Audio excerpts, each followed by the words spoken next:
3 minutes pour comprendre. Programme d'histoire de seconde, 5e chapitre. L'affirmation de l'État dans le royaume de France. Comment le renforcement de l'autorité royale du 15e au 18e siècle permet-il l'essor d'un État moderne? Un plan thématique est proposé en 3 cartes mentales. L'ordre et le prestige sont les 2 piliers de l'autorité monarchique. Le roi garantit la paix religieuse par le concordat de 1516. Le pape n'intervient plus dans la domination des évêques. Après les guerres de religion, le roi s'impose comme l'arbitre entre catholiques et réformés, imposant la paix. Louis XIV révoque cependant l'édit de Nantes, 250 000 protestants décident de quitter le pays. Le roi s'impose aussi aux nobles, Richelieu interdit les duels et fait détruire les châteaux des seigneurs qui résistent. L'État détient alors le monopole de l'usage de la violence légitime. Au XVIIe siècle, les nobles les plus puissants ne contrôlent plus de vastes territoires. Les seuls moments de fragilité restent les régences, quand le nouveau roi est trop jeune pour gouverner.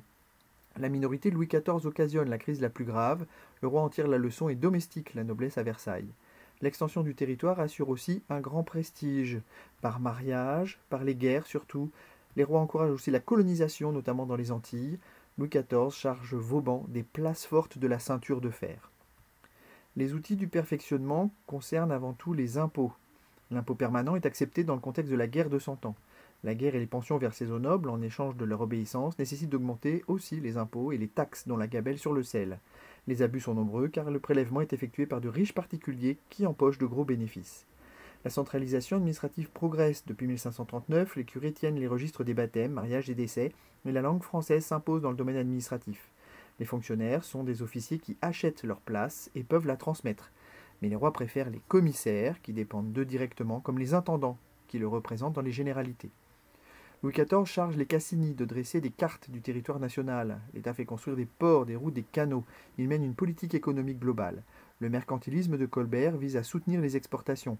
Il crée de grandes manufactures de céramique à Sèvres, des tapisseries au Gobelin, du verre à Saint-Gobain, etc. Colbert fait aussi planter les marais de la Sologne pour que les Français de l'an 2000 aient du bois pour construire leurs bateaux. Les grandes compagnies de commerce exploitent les colonies. Philosophes et juristes théorisent la supériorité royale. Choisis pour leurs compétences, les ministres sont seulement des conseillers.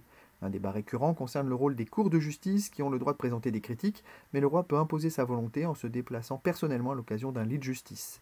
Les États généraux ne sont plus réunis après 1614, Bossuet considère même que le roi n'a de compte à rendre qu'à Dieu. Et le roi met en scène son autorité. Les sacres, mariages, naissances des princes, entrées dans les villes sont l'occasion d'une propagande, appelée parfois religion royale. Le roi veut aussi devenir le principal mécène de France, et les meilleurs artistes sont engagés pour construire Versailles.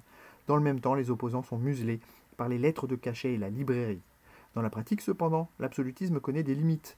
Le roi ne peut violer les lois fondamentales du royaume, ni donner ou vendre toute partie du domaine royal. Les difficultés financières de la monarchie, toujours à court d'argent, suscitent enfin critiques et révoltes. Si cette vidéo vous a été utile, merci de vous abonner et de faire connaître 3 minutes pour comprendre. Je pourrai, grâce à vos likes, mettre en ligne de nouveaux contenus plus rapidement. À bientôt.